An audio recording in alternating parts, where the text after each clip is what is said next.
उपस्थित श्रोतागण सभी को नमस्कार।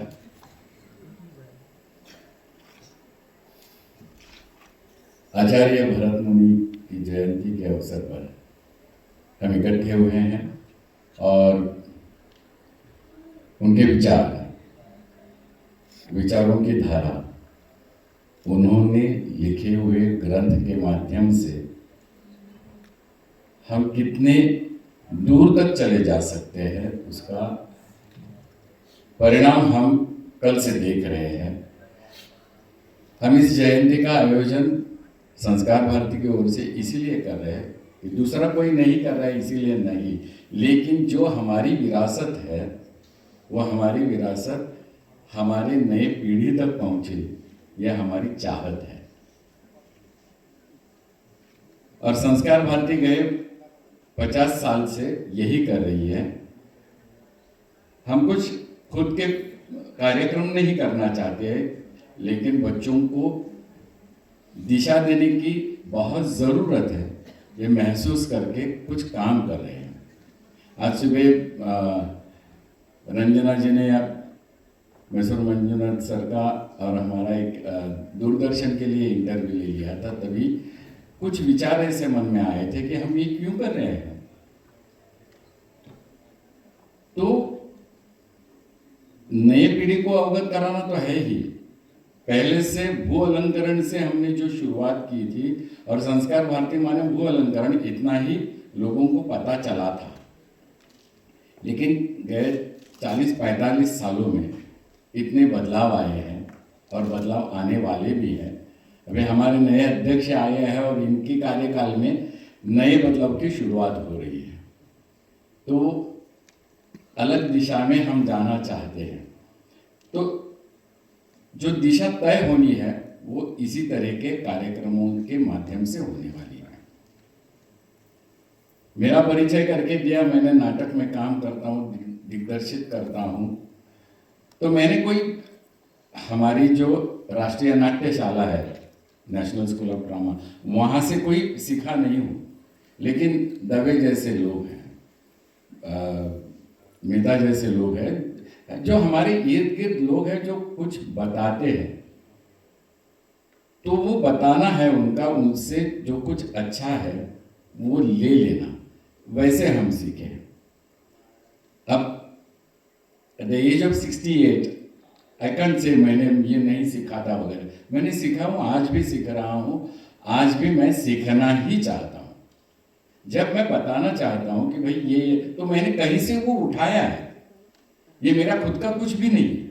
आज अभी मैं कुछ बोलने जा रहा हूँ, वो भी ये मेरा कुछ नहीं है, वो आप जैसे लोगों ने दिया हुआ, भरत मुनि ने जो नाट्य शास्त्र दिया है उसकी पहचान भी मुझे 30 साल की उम्र का हूँ उसके बाद में मिला, लेकिन उसके पहले मैंने बहुत कुछ काम कर रखा था, नाटकों का दिग्दर्शन किया था, लेकिन मुझे ये बुद्धि नहीं थी। जब मैंने भरत शास्त्र पढ़ा तो इंटर कॉलेजिएट कंपटीशन में कुछ काम करना, स्टेट लेवल पे कुछ काम करना और एक विचार लेके नाट्य शास्त्र को लेके आगे बढ़ना, वो मुझे समझ बाद में आ गई जब मैंने पढ़ना शुरू किया। अब जिसका जिक्र अभी स्मारिका में किया गया है वो आप देखोगे तो you will find it very easy to know it, और ये इजी होना ही बहुत ज़रूरी है। हम संस्कृत में पढ़ाने जाएं तो आजकल के बच्चे थोड़ा दूर भागते हैं, लेकिन रमेश सर ने भी आज सुबह बताया कि संस्कृत अपनी सबकी मातृभाषा वो है, जग की मातृभाषा है, तो उसमें पढ़ना बहुत आसान है। सुषमा स्वराज जी का आज भी भाषण सुनोगे तो पता चलता है कि कंप्यूटर के लिए सबसे अच्छी लैंग्वेज दूसरी कोई नहीं है, सिर्फ संस्कृत है। तो यदि ये संस्कृत है तो हमें थोड़ा सीख के समझ लेना बहुत ज़रूरी है। अब कल से भरत मुनि और स्थापत्य कला, नाट्य शास्त्र में वर्तमान रंगमंच की दशा और दिशा, जो संजय मेहता ने कल विषय रखा था, देवेंद्र पाठक भी थे, तो ऐसे विषय होने के बाद आज सुबह जब हमारे सतीश दवे जी और रमेश शर्मा जी ने नाट्य शास्त्र कुशल प्रबंधन का शास्त्र बताया, उसके ऊपर विवेचन किया, और मेरे साथ जो विषय आया है वो है स्व अनुशासन और भरत मुनि। तो मैं जब खुद ना पढ़ के जो कर रहा था वो क्या था, तो वो मुझे जो मैं करना चाहता था, मेरे मन में जो है वो डायरेक्ट करना चाहता हूँ, और डायरेक्ट करने के लिए मुझे इतने इतने साधन की आवश्यकता है। ये सिर्फ इतने साधन की आवश्यकता है, इतना ही था। लेकिन वो साधन क्यों चाहिए, किस लिए चाहिए? जो मेरे साथ काम करने वाले कैरेक्टर्स हैं वो किस तरीके के होने चाहिए, उनकी बॉडी लैंग्वेज क्या होनी चाहिए, तो वो आया स्व अनुशासन पे। वो स्व अनुशासन क्यों? मैंने कुछ नहीं किया, मुझे ये चाहिए, आप आओ आप आओ आप आओ, ये काम करो।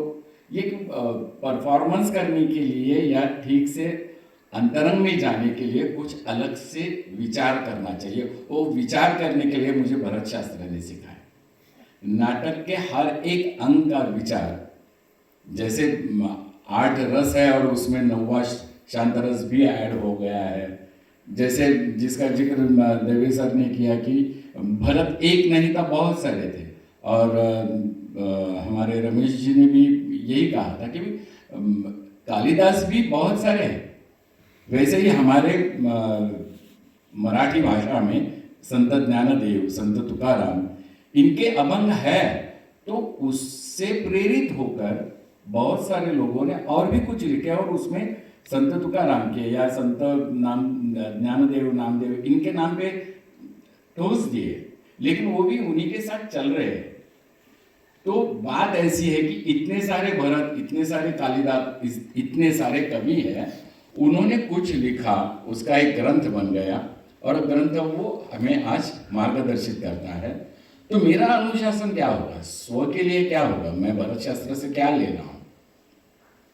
आकृतिबंध जो है थिएटर का किस तरीके से होना चाहिए, वो तो जिसका 5000 सालों से हम लिख के रखा है और अभी हम सोच रहे हैं। मैंने अभी 70 साल हो गए एनएसडी का फॉर्मेशन होके और चल रही है। लेकिन उसके पहले रंगमंच कैसा होना चाहिए, ये भारतीय शास्त्रीय परंपरा में था। तो उस हिसाब से जब हम काम करते हैं, पाठक जी, आप जब 2-3 हजार लोगों के सामने अपनी पेशकश करते हैं, तो रंगमंच कैसा रहता है, खुला ही है, चारों तरफ से खुला रहता है। तो उसका जिक्र भी पहले ही भरत शास्त्र में हुआ है। ये जो मंच है जिसे प्रोसिनियम कहते हैं, हालांकि ये बैले के लिए बनाया गया है या सभा के लिए, लेकिन इसका भी जिक्र भरत शास्त्र ने किया हुआ है। तो भरत शास्त्र हमें जो देता है, भरत मुनि ने जो हमें दिया है, वो शास्त्र के अनुसार दिया है। वो हम अपने लिए कैसे इम्प्लीमेंट करें, इसका ज्ञान हमें खुद को ढूंढना है। 37 जो अध्याय है उसका अध्ययन करके हम थिएटर करना जरूरी है। तो यस, 50% डेफिनेटली, लेकिन उसमें आप स्व अनुशासित होकर क्या करने वाले? मुझे यदि वॉइस प्रोजेक्शन, रस की मात्रा मालूम नहीं है, तो मैं कैसे करूं? जो सब रस है उसके एक मध्य प्रदेश सरकार की ओर से या एक पुस्तक मैंने आज पांडा सर के रूम में देखी, तो उसमें सब फेसेस फोटोग्राफ करके निकाल के रख दिए हुए। बीभत्स रस कैसा है, रौद्र रूप कैसा है, सब। लेकिन उससे नहीं, हम खुद कैसे जानेंगे, खुद के लिए वो रस समझ के हम कैसे अभिनीत करेंगे, उसके लिए मुझे क्या क्या करना पड़ता है? मुझे ट्राई एंड एरर बेसिस पे जाना पड़ता है। मैं खुद करके देखूं और बाद में उसका परिणाम क्या होता है वो देखना चाहिए। इसीलिए मैं जो रिहर्सल्स करता हूं, तालीम जो कहते हैं, तो प्रयोग के पहले जितनी आप रिहर्सल करोगे तभी आपको पता चल जाएगा कि भाई मैं कहाँ तक पहुंच रहा हूं, कैसे पहुंच रहा हूं। माने यदि मुझे ये कहना है, अरे कौन है उधर, अरे कौन है उधर, तो वो मैं unless and until I perform that, तो मुझे पता नहीं चलेगा मैं किसके साथ बात कर रहा हूँ, क्यों बात कर रहा हूँ, कहाँ बात कर रहा हूँ। इस सभी दिशाओं से जुड़ के मुझे काम करना पड़ता है, और वो मेरा स्व-अनुशासन है। मेरे लिए भरत शास्त्र ने जो दिए हुए 36 अध्याय हैं, 37th one is joined in this one also, तो वो उसकी समझ लेके बाद में मैं काम करना शुरू कर देता हूँ। मैं अभी एक प्ले कर रहा हूँ जिसका नाम है माता द्रौपदी, विद्याधर पुंडलिक ने लिखा हुआ है। उसमें द्रौपदी है, भीम है और अश्वत्थामा है, और रेणुका है जो परीक्षित की वाइफ है, और परीक्षित जो रंगमंच पर 3 ही कैरेक्टर्स है। तो 3 कैरेक्टर्स इतने बड़े स्टेज पे कैसे आए, क्या करेंगे, क्या बोलना है, उनको तो लेखक ने लिख के दिया है, संहिता है आपके पास, लेकिन उनको प्रेजेंट करने के लिए मुझे क्या क्या प्रॉप्स के, म्यूजिक के मायने रखने पड़ेंगे। तो मैंने बीच में ही उसका बेट रखा हुआ है, साइड में तो जो जैसे समय है वैसे 2 समैया, समय कैसे क्या बोलते दिए, समय, तो 2 समय रखे हुए हैं। पीछे उनका जो एम्ब्लेम है वो रखा हुआ है पांडवों का, और एक बड़ा कर्टन ऐसे छोड़ दिया है ताकि वो स्टेज भरा लगे। लेकिन कैरेक्टर्स का आना जाना, उसके लिए किस हिसाब से वो कैरेक्टर्स करने वाले हैं, उसकी रिहर्सल जब शुरू हो गई तब मेरे ध्यान में आया कि एक समय सिर्फ 2 ही आर्टिस्ट है, और इतने बड़े स्टेज पे 2 आर्टिस्ट कैसे करेंगे, क्या क्या करेंगे, उसके लिए मुझे उसका नियोजन करना पड़ता है। और ये यदि नियोजन मेरे दिमाग में नहीं है और मैंने ये कहा तुम ऐसे करो, तुम यहाँ से आ जाओ, वहाँ से आ जाओ, वो करो, तो नहीं। तो उसके लिए उसका थॉट प्रोसेस जो है वो इम्पॉर्टेंट है। द्रौपदी को भीम कहता है कि आपके ये बाल जो है उसकी वजह से महाभारत में बहुत कुछ हैपनिंग हो गई है। तो मुझे हम अभी आप प्रस्थान कर रहे हैं, महायात्रा चलने वाली है हमारी, तो तुम्हारे ये बाल जो है वो खुले ही रहने दो। तो ये खुले रहने दो, ठीक है, लेकिन द्रौपदी अलग से सोचती है कि नहीं, मुझे इसके पार जाना, प्रस्थान माने आखिर तक जाना है। अभी वापस किसी के मैं भाई बहन कुछ नहीं हूं मैं, इसीलिए सब लोग पांडव और वो प्रस्थान करने जा रही है, महायात्रा जा रही है, तो मैं ये बांध के जाऊंगी, गांठ बांध के जाऊंगी, मैं बीड़ी लगा के जाऊंगी। क्यों? ये हर एक पेड़ लगाते हुए, पेड़ी बोलते हैं ना, वेणी जब डालते हैं तब हर एक गांठ के यहाँ मैंने कुछ रखा है, और वो रखा जो है वो मुझे पेनफुल है, वो पेन मैं लेके जा रहा हूँ। और अश्वत्थामा से कहते कि अश्वत्थामा तुम चिरंजीव हो। क्यों चिरंजीव हो? अश्वत्थामा चिरंजीव है, अश्वत्थामा दर्द दुख का प्रतीक है। तो वो कहते हैं तुम रुको, ये जो तुम्हारी जख्म है ना उसमें मैं तेल डालती हूँ। तो तेल डालना एक प्रतीक ऐसा है, हमारे हर एक की जिंदगी में दुख तो आता ही है। ऐसा कोई नहीं है कि मेरे लाइफ में कोई दुख नहीं आया, मैं वेरी हैप्पी फॉर एवर, नहीं। तो वो जो अश्वत्थामा है वो चिरंजीव है, वो इसीलिए कि दुख चिरंजीव है। वो कहते हैं कि मैं तेल डालूंगी, तो तुम दूसरे दरवाजे पे जब जाओगे तब उसे कह देना कि द्रौपदी ने मुझे तेल दिया था। माने हर एक हमारा दरवाजा यदि आवाज करता है तो हम तेल डाल के उसको थोड़ा स्मूथ करते हैं। हमारा दर भी वैसा ही है, तेल डालेंगे तो थोड़ा सॉफ्ट हो जाता है, तो वो सॉफ्ट करने के लिए तेल, लेकिन खत्म नहीं होता, वो तुम्हें ही भुगतना है। ये उस स्टोरी है माता द्रौपदी। तो ये सब कैरेक्टर जब आते हैं तो मुझे सिर्फ शब्दों के साथ खेलने के लिए मदद लेनी है, लाइट्स की, म्यूजिक की, अनलेस एंड अनटिल दैट वो उभर के नहीं आएगा। तो मेरे लिए ये सब व्यवधान रख के अनुशासित क्या किया गया कि नहीं, ये अभी मेरा प्ले अभी चल रहा है, 21 तारीख को उसका फर्स्ट परफॉर्मेंस है, इसलिए मैं ये बोल रहा हूं। लेकिन ये अनुशासन हर एक बात में, मैंने अभी जैसे हमारा यहाँ पे ये पुस्तक का विमोचन हो रहा था, हम सब लोग स्टेज पे थे, लेकिन फिर भी मेरे लिए वो अचरज की बात हो रही थी, यार सब ये पेपर्स बहुत पीछे पड़े हैं, उसको जरा निकाल के रख दो, फ्लावर्स है। मेरा अनुशासन अलग है, मैं कार्य करता हूँ, वो भी है, मैं देखता हूँ ये कार्यक्रम में किसी बाधा ना आए, इसलिए मैं कार्यकर्ता के रूप में मैं वहाँ बैठा था, मेरा काम नहीं है, फिर भी मैं अस्वस्थ था। ये जो पेपर है वो उठा के जल्दी अंदर चले जाए, क्योंकि आप देख रहे हो, भले 20 लोग हैं देख रहे हैं, लेकिन वो अच्छा दिखना चाहिए, शाबी नहीं दिखना चाहिए, वहाँ कुछ और कुछ गिरा है पड़ा है नहीं दिखना चाहिए, क्योंकि संस्कार भारती ने वो सीख दी हुई है। कार्यक्रम का आयोजन कैसा हो, नियोजन कैसा हो, वो वैसे ही मैं ज़रूरी बात मेरे ध्यान में आई है, वो थोड़ा बता देता हूँ। अब हम अणुबॉम्ब का शोध जिसने लगाया, और उसने डॉक्टर ओपेनहाइमर पर फिल्म भी आई थी, बहुत सारे लोगों ने देखी होगी, नहीं देखी होगी तो पढ़ा तो होगा उसके बारे में। क्या हम जानते हैं इतने बड़े संशोधक, उन्होंने भगवत गीता पढ़ी थी। उन्होंने जब वो अणुस्फोट किया और वो अम्ब्रेला देखी, तो उन्होंने उसी वक्त क्या कहा था मालूम है? भगवत गीता का श्लोक, और वो है दिविसूर्य सहस्रस्य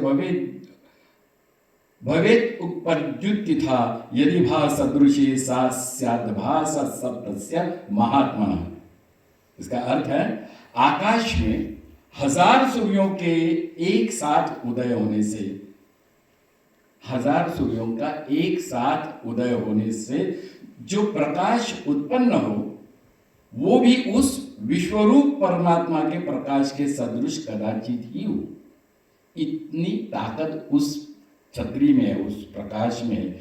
ये ओपेनहाइमर को कैसे पता चला होगा? क्योंकि उसने इसका अध्ययन किया था, संशोधक था, रिसर्चर फेलो था। फिर भी अभी हम जब आईक्यू की बात करते हैं, इंटेलिजेंट क्वेश्चन की, तब वैसे ही होता है, उनका ज्यादा ही कुछ होता है। हर एक के ब्रेन की कैपेसिटी उतनी नहीं होती, लेकिन these people can grasp it. जैसे अभी अपने हमारे आईएएस ऑफिसर्स है या और कोई है, आज स्वदेश में पढ़ रहा था सर का पेपर, तो उसमें हेडलाइन पे क्या था, हमारे पीएम ने क्या कहा है कि AI will sustain for longer time, और वो मानव जाति के लिए उपकारक होगा, ऐसा उन्होंने कहा है। बहुत सारी मार्केटिंग स्ट्रैटेजीज वगैरह होती है, पूरे विश्व में उसका नियोजन होना बहुत ज़रूरी होता है। कुछ स्टेटमेंट्स होती है ऐसे, तो लेकिन एआई का हमारे जीवन पे क्या परिणाम होने वाला है, हमारी पीढ़ी अब कैसी आगे बढ़ने वाली है, इसकी सोच हमें करनी है। और ये मेरे ख्याल से सिर्फ भरत शास्त्र का नहीं, भरत मुनि का नहीं, हमारे लिए भी स्व अनुशासन होने वाला है। और यदि वो हम नियंत्रित नहीं करेंगे तो हमारे हाथ से हमारी परंपरा, हमारा जो दिया हुआ देन है 5000 सालों से पहले की देन जो है, वो हम मिस कर देंगे। और हमारे संस्कृति में जितना भी पावित्र है, वो पावित्र हम मिस करेंगे यदि स्व अनुशासन नहीं रखेंगे। तो आजकल यूट्यूब पे जो हफ्ते में जो भी बात हो रही है, जो कंटेंट निकाल दे रहे हैं, वो घटता है ये स्व अनुशासन न होने से। यदि वो होता तो बैड लैंग्वेजेस, बिलो बेल्ट की बातें नहीं करते, और बच्चे मेरे लिए यूट्यूब का माध्यम है, वो कुछ भी बोलो तो चलेगा, ऐसे नहीं होता है। इसीलिए वहाँ भी सेंसरशिप अभी शुरू हो गई बिकॉज ऑफ ऑल दिस। तो वो स्व अनुशासन होना और समाज के प्रति मेरा क्या कर्तव्य है, उसका भान रखना हमें बहुत ज़रूरी है। मेरे ख्याल से सर को वक्त देना बहुत ज़रूरी है, तो इसलिए मैं मेरी वाणी को यहीं पे विराम देता हूँ। धन्यवाद।